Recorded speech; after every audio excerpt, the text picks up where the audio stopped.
You can Hi, start. friends. Ginger. What? Hi, friends. Ginger Harrington here with the Wellness Project, and a deeper life starts now. And I am so glad to welcome you to this broadcast. Today, I am featuring my friend Beth Schomp. As part of the Wellness Project, we are focusing on building healthy habits for a lifetime, things that we can really do and sustain to have a healthy life for our body, our soul, and our spirit. And Beth is joining me today as we're going to be talking about nutrition and eating habits as a way to support a healthy lifestyle and feel your best. So, Beth, welcome. Thank Glad to you. have I'm you glad to here. be here. It's such an honor. Oh, good, good. Beth, would you introduce yourself and just tell us a little bit about you? Sure, absolutely. Well, I educate people on better options for health and wellness. I call myself a healthy life correspondent is what I like to do. I just really like to educate people about better options so that they can live a longer, healthier life, like you just mentioned. I've done that for over 20 years. I Wow. I am a wife. We'll be married 40 years this coming summer. I have two beautiful daughters, Kristen and Taylor, and I have three grandchildren. They are my Gigi kids. I'm a Gigi. Aw. They're my Gigi I kids. like that. So yeah, so that's kind of my thing. I'm a wife, I'm a mom, I'm a sister, I'm a daughter, I'm Mhm. an educator. So yeah. Right. And all of those roles that you have are perfect examples of reasons why, friends, we want to be our best self and our healthiest self, Mhm. because our people need us. And the world is a better place with each one of us in it and all of us functioning at our best level. And when we don't feel well, we're not at our best. And so that can, not feeling well or having low energy or poor nutrition can impact us in so many different areas of life, both from our physical well-being, our mental and emotional well-being of the soul, and that can also impact us spiritually as well. So, Beth, I'm looking forward to your sharing some of your journey and some of your tips and just information. I know from reading your newsletter and seeing some of your YouTube videos that you have become very knowledgeable in the area of nutrition and wellness. And so, thanks for sharing your heart and the things that God puts on your mind today. Absolutely.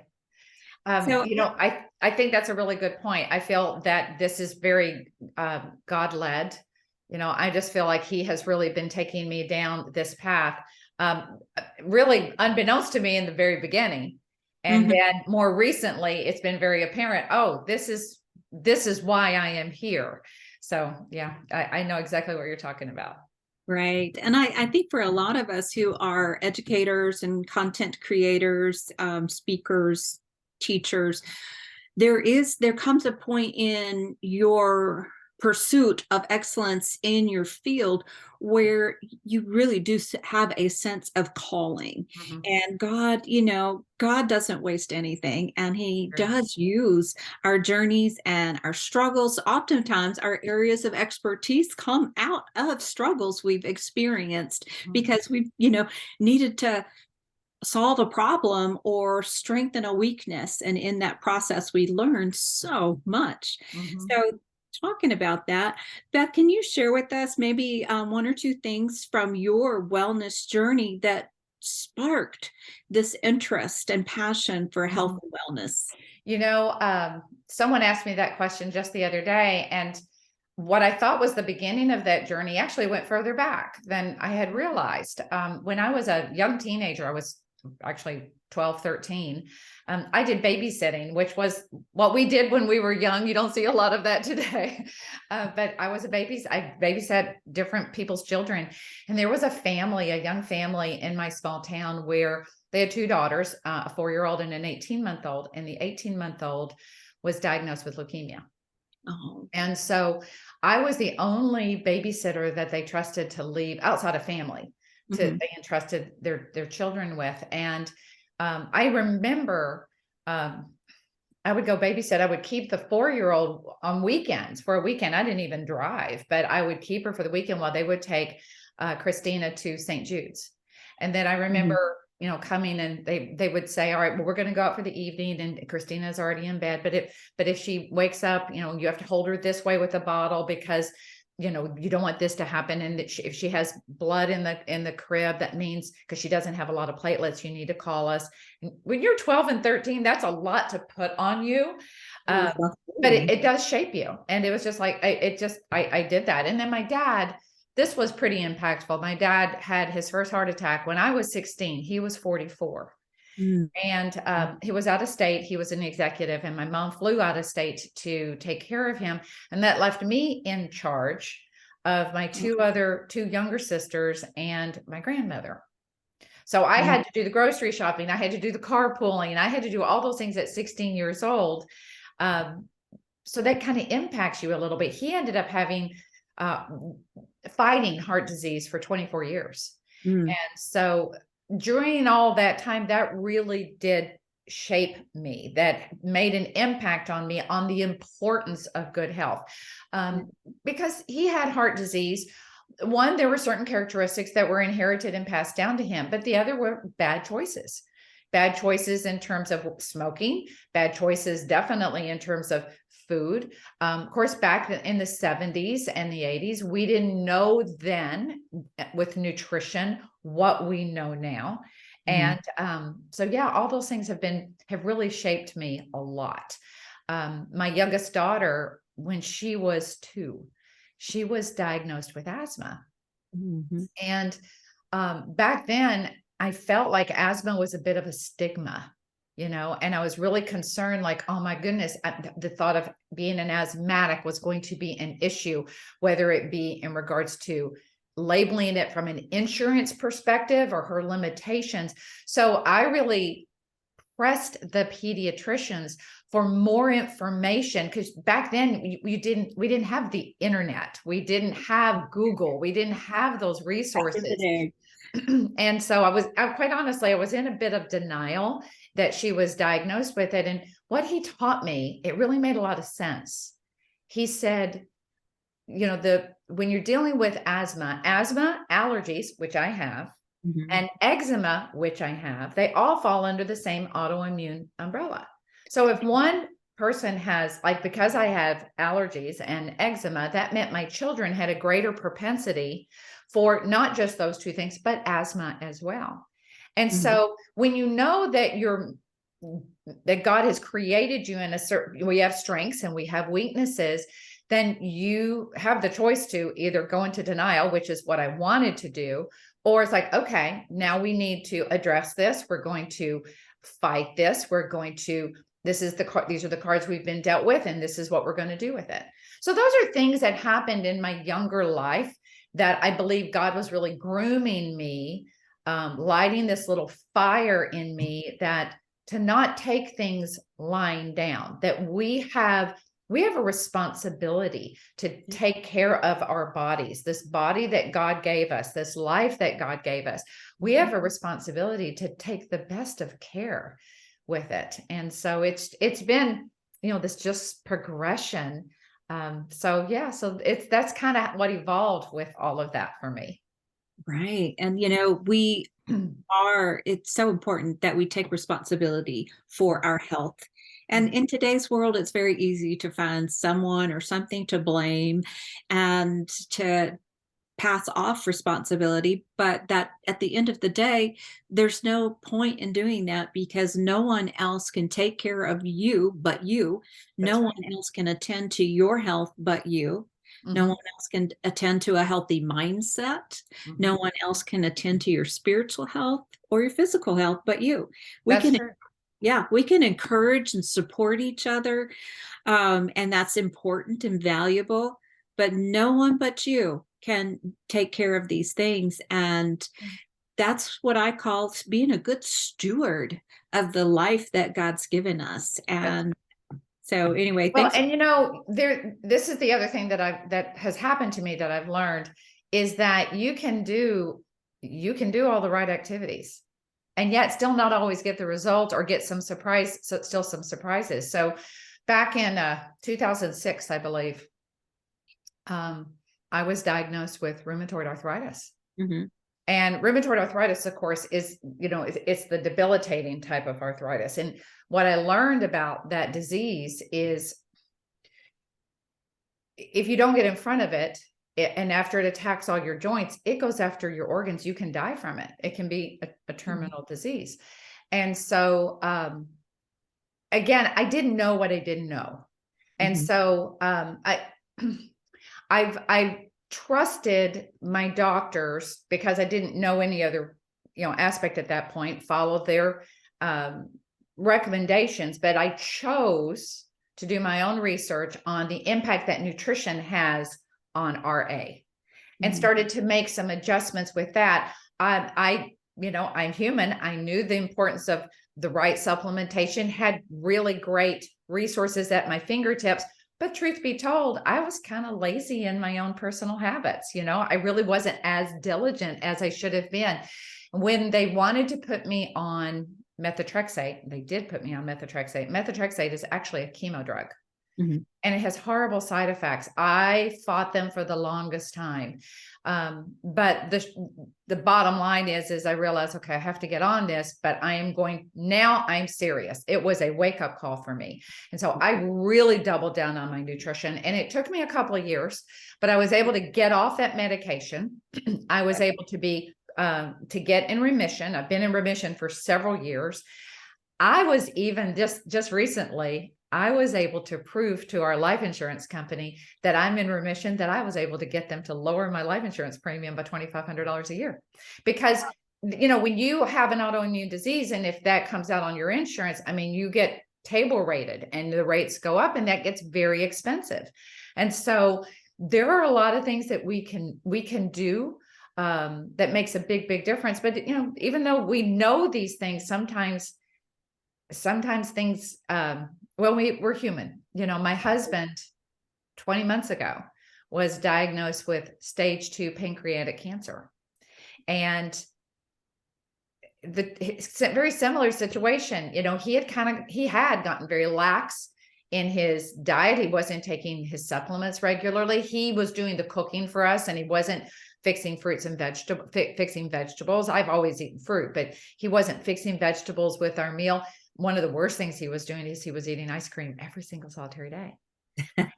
And here's the thing that I try to teach people in my line of work. I try to teach people about being their own advocate, because this is very important. When you go in for, a physical, if you're just trusting the doctor with running the labs that he tells you, they're not going to do a D3. They're not going to test your B12. They're not going to test your inflammation unless you ask for it. So I teach people these things. And so when Russ would go in for a physical, they would do his blood sugar, his blood pressure, his cholesterol, everything would be normal.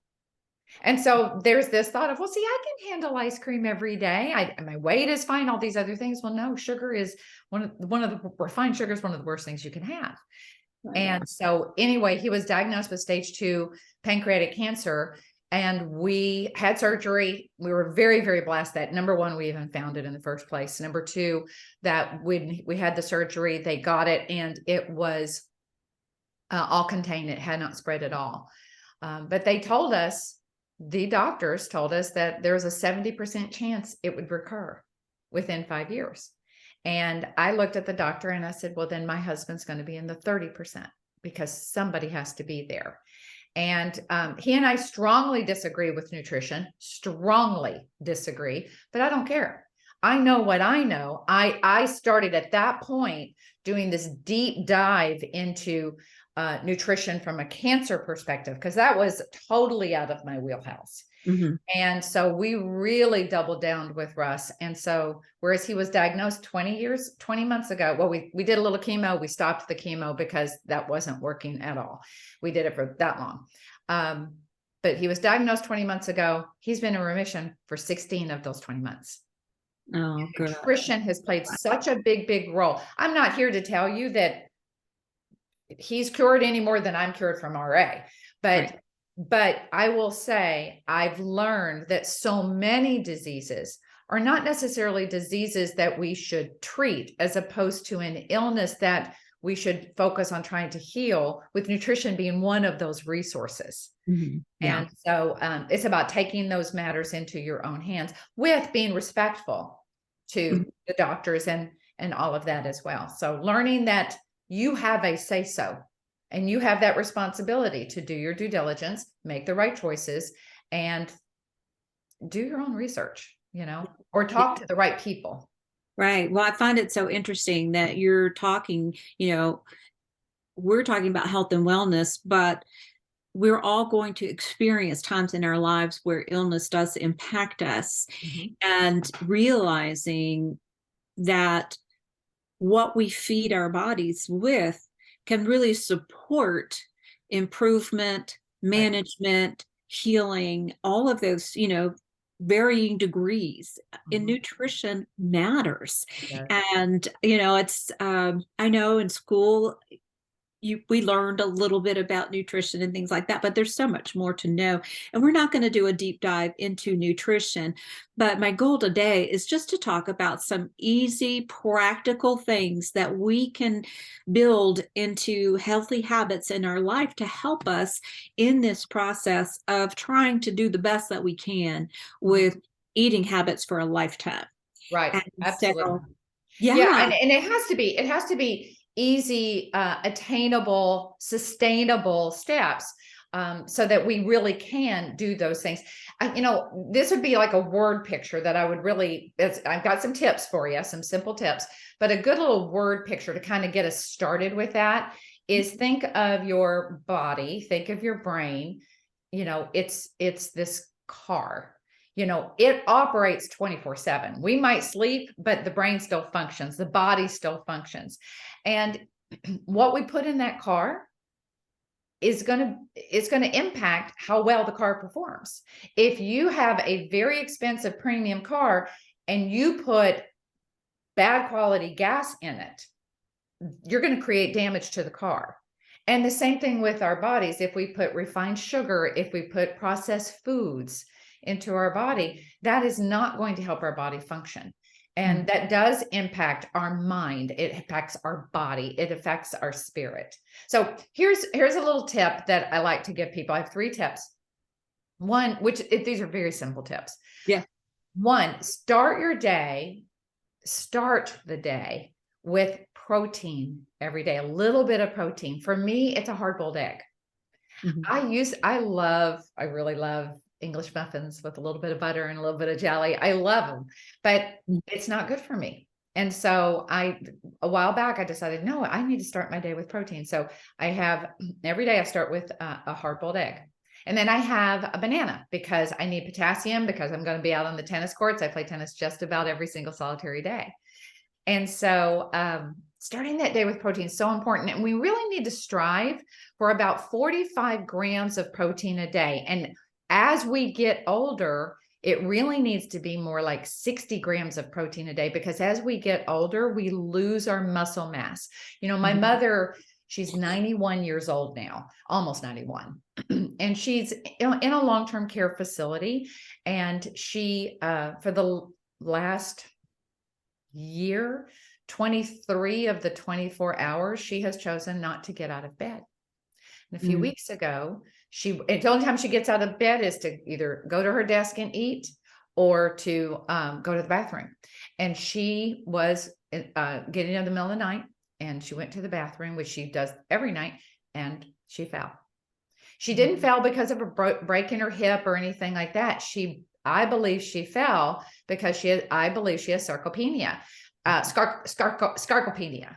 And that is this disease that happens as our muscles deteriorate and we get muscle atrophy. And, it's one of those things that's going to happen to us as we get older. But if we keep that protein content high, that's so important. And that with us exercising, protein helps to fuel the exercise. Right. So adding a little protein to your day, starting it with protein and making sure you're getting enough protein. That's tip number 1. That's something we all can do very easily.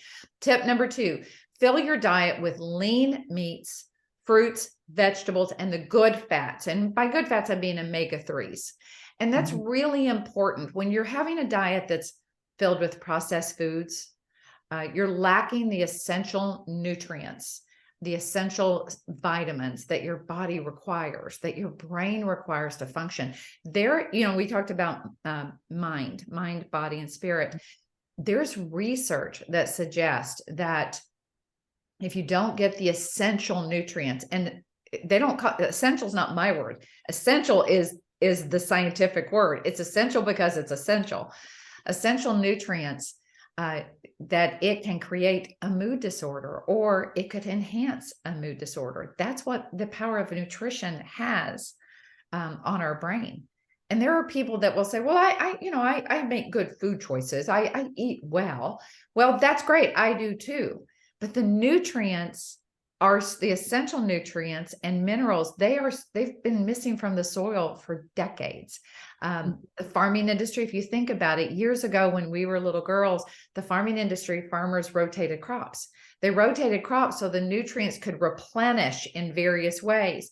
And because of the pressure of the industry, that changed a long time ago. And now they just do like corn, and then the nutrients are stripped from the soil. So that's a second tip, is you got to make sure you're eating that really good, healthy diet of lean meats, fruits, vegetables, and the good kind of fats, which would be your omega-3s. Yeah. And the third tip would be get your fiber in. This is an easy thing to do. You can get fiber from fruits, from vegetables. You can get it from a appropriate fiber mix. But why fiber is so important? It relates to gut health. Our immune system is birthed in our gut. And 70 to 80% of our immune system lives in our gut at all times. So yes, we need to be on a good probiotic, and don't buy it in the grocery store because you're not going to get anything worth its value there. But fiber is critical too, because fiber gets the toxins, which we have in our body. Fiber acts like a broom, and it whisks the cholesterol and the toxins out of our body through the waste system. And women really need 25 to 28 grams of fiber a day, and men need 35 to 40 grams of fiber a day. That's actually a lot. The average American gets 8, 9, maybe 10 grams of fiber a day. And that's why we're overweight as a nation. It's been said that so many people are carrying around an extra 10 pounds in their gut, that if they just did the appropriate amount of fiber, would take care of that one problem alone. So fiber is key. Fiber is key. Yeah. And then there's the brain gut connection, which I know you've heard of as well. So taking care of our gut is so terribly important. So, right. Because when our gut is not healthy, it does impact it. It impacts mental focus, mental clarity, as well as emotions. And I know that there is a tie with anxiety and depression with poor gut health as well. So that's important on a lot of levels. And when you stop and think about it, it does make a lot of sense. And so much of our body's maintenance system is involved with proper digestion. So thinking about fiber, Beth, what are some of your favorite ways in terms of food, some of your favorite foods for getting some of that fiber in? Well, like apples are a great source of fiber. They really, really are. I believe that phrase, an apple a day is good for your, an apple a day is not good for the heart, but an apple a day keeps the doctor away. That's the phrase. I believe there's so much truth with that, because on a couple of different levels, great source of fiber, but apples also contain quercetin, and quercetin is a nutrient that is known as a cancer killer. So not to do with fiber, but it's kind of it's a double win. So from that perspective, but yeah, whole grains, you can get good fiber from your whole grains, but surprisingly, you can get a lot of fiber from your vegetables. Broccoli is a great source for that as well. So I just believe in going as close to nature as, what God gave us. And with that is really the best way. I mean, I personally, here's my little cheat, is I have a little fiber mix that I add to my protein shake. So I get the protein through a protein shake, And then I add my fiber to it as well. I'm not a fan of fiber mixes. I'm a texture kind of girl. So, but if I put it in my blender, again, it's a win-win. Yeah. So, but I can sometimes when people add. are working all day long, that's not necessarily an easy, attainable, sustainable trick. So, but having fruits and vegetables throughout the day, that's how you can get your fiber in. Makes a big, big difference. And I think that's so important, to find foods that you like, because if you like it, you're more likely going to eat it. And I think that it's easy to comment health and nutrition from a person, or eating habits from a perspective of, I should eat this, but I shouldn't eat that. I can't, and there can be a lot of detriment or restriction, deprivation type of mindset, because I mean, back in the day, I loved having ice cream almost every night after dinner too. And, as I've gotten older, my body cannot handle that load of fats and sugars and that type of thing, particularly at night. But it is easy to, kind of get in that mindset of loving some things that don't help us attain our health goals, and feeling like, oh, I can't ever have that. And I think when we're talking about sustainability, being able to have balance and boundaries and information, and it's not necessarily like never ever. Absolutely. I let me respond to that. So, with Russ and with ice cream kind of thing, I'm not going to be that kind of wife that's going to go around going, no, no, no, no, no, no, can't ever do that. And I'll tell you, one, I don't want to be that kind of wife. Number two, I do believe in balance and moderation. I just really, really do. My sister was in town the other day. We went out to dinner, and they came up and they said, do you want to order any dessert? Well, Russ and I, neither one of us are really big eaters. And she didn't even want dessert, but it was a little bit of a celebratory getting together. And I said, well, bring us the menu. And so they did. And so there was a gelato. And so I said, well, why don't we get a gelato and we'll just all share it, so, and that way he could have, it wasn't ice cream, but to him, it's all the same, and a little bit of a healthier option. So it was mango gelato and with ginger on top, which is very healthy for you. And so after it was all said and done, I said, so did you like that? He goes, oh, I could have 3 more. So I think when you allow yourself, and I'll tell you something else, why I'm a big believer in balance. The reason why, when my RA, I was doing really well on this very mild medication when I was originally diagnosed. And I did this, I was looking in terms of, I was researching in terms of nutrition, and I kind of got on this kick that, I'm going to cut out dairy completely. Dairy is not going to be good for me. So I went 0 dairy. And then what happens is that when, I believe that this is what my experience was, when you remove something entirely from your body and then you introduce it, even if it's by accident, sometimes your body doesn't know how to respond to it.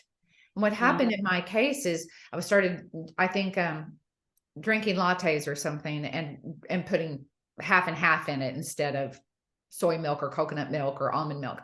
And, because now you have non-dairy options, but they weren't as prevalent back then. And my body reacted by giving me ganglion cysts. So I had now inflammation here and inflammation in my joints that I hadn't had before. And that's what made me have to go on the methotrexate.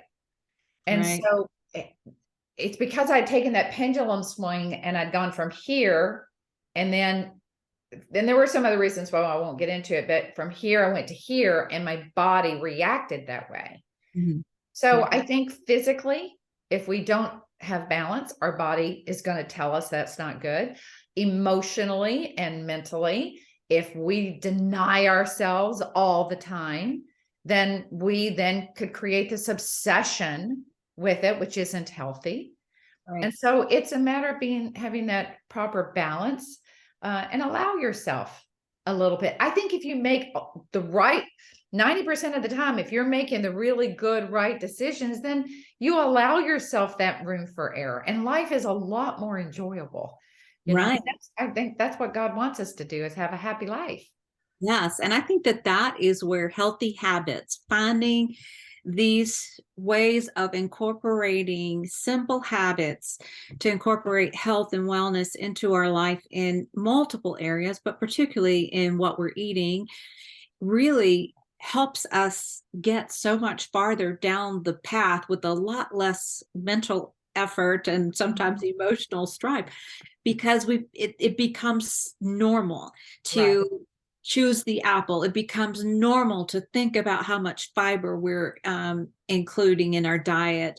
It becomes normal to think about having good quality supplementation into our nutritional system.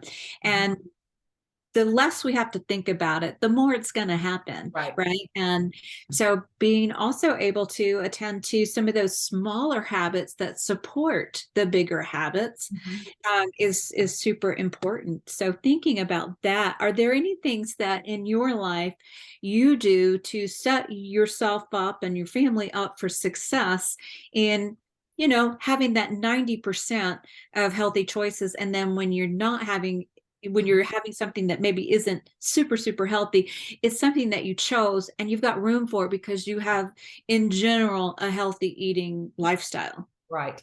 So, tip number one is we just don't buy like ice cream. If it's not here in the house, my husband's not going to eat it. And so then when we, like on Saturday, when we were out to dinner, it's like, okay, well, no, this is a little celebratory time. So we just set ourselves up by success by not having it in the house. That helps a lot.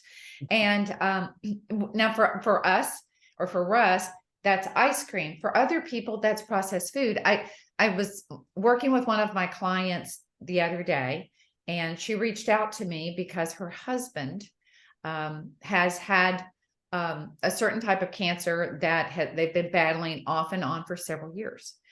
And it seems that it's appearing again through the form of cyst.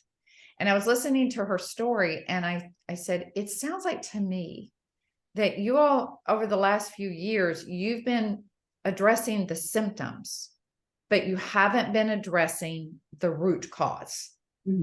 And which is a whole nother subject matter that we could talk about another day. And she said, you're absolutely right. Well, one of the things that he has refused to change is the area of eating processed foods. And so, like, she goes, he's eating nachos just the other day and this, that, and the other. So, I told her, I said, and it's not just about her. She wouldn't buy it, but he will. So I said, well, then I think you need to sit down and talk to him in terms of how important is that you live for another 10 years, Right. And so now they're very much on the same page, but it's like not buying it. So that's one way to set up for success. This isn't so much in the area of nutrition, but it is in the area of exercise. Is which of course, is feeds your mind and your body and your spirit, is for me. If you leave me to exercise by myself, I won't do it. I would rather clean the toilet than work out. It's just, I love the results of working out, but I am not one of those persons that loves the process of it. And I admire people that love working out. I'm just not that girl. So what I do to set myself up is, for years ago, over 20 years ago, I started working out with a personal trainer. So it cost me, and my husband gets so irritated. He's like, you are a grown woman. You know what to do. You've done this long enough. You know what the weights are. I said, yes, but it makes me show up. It makes me show up. Walking. Now, when I lived in Virginia, I loved to walk. That is something I would do on my own, because that was my private time. I would go out, that's my prayer time, that sort of thing. But for some people, they might need to have that walking partner, so that they get their exercise in. For me, one of the ways that I get it, of course, I live in Florida now, and I'm on a tennis team. And so because it's a group activity, I get great exercise every day. And so that's a way that I set myself up for success, is I understand. And I think this is really the key for anyone. You have to figure out, if this is my goal, you have to be honest with yourself. what's going to be your roadblock? What is it that's going to stop you from hitting that goal?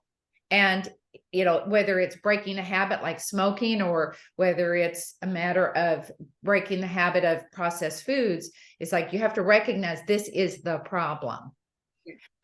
One of the things that we do to set ourselves up for success with Russ's remission in cancer, when this doctor said there's a 70% chance of recurrence, I believe, now, again, I base this on the research that I've done, but I am not a doctor.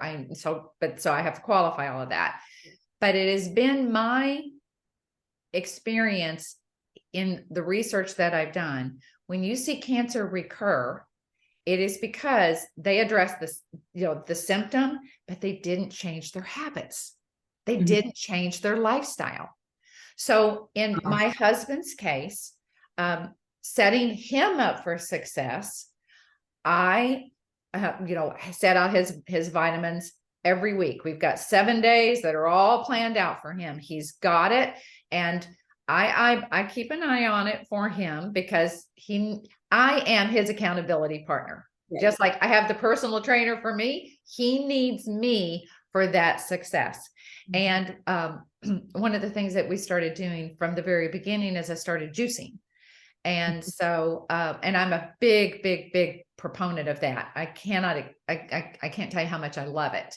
And so what I do is I make him be involved with it. So he does the shopping, and we buy organic. And so he feels he's doing his due diligence, and then I juice, and I do it about 2 or 3 times a week. And I make several, so I'm not doing the juicing every day, but he's drinking it every day. He drinks every day 32 ounces, which will be 11 different fruits and vegetables. And I can tell you, Ginger, there's no way he would eat 11 fruits and vegetables every day. So I'm setting him up for success by getting those nutrients that way and through his supplements. So, I just try to figure out that way, but you got to your point, you have to know the end goal that you want. For us, the end goal is we both want to live many, many years, and we want to live as healthy as we can, and we don't want to be a burden to our children. Yeah. And so, but then you have to be honest with yourself. What is going to be my roadblock? What's going to hold me back from achieving that goal?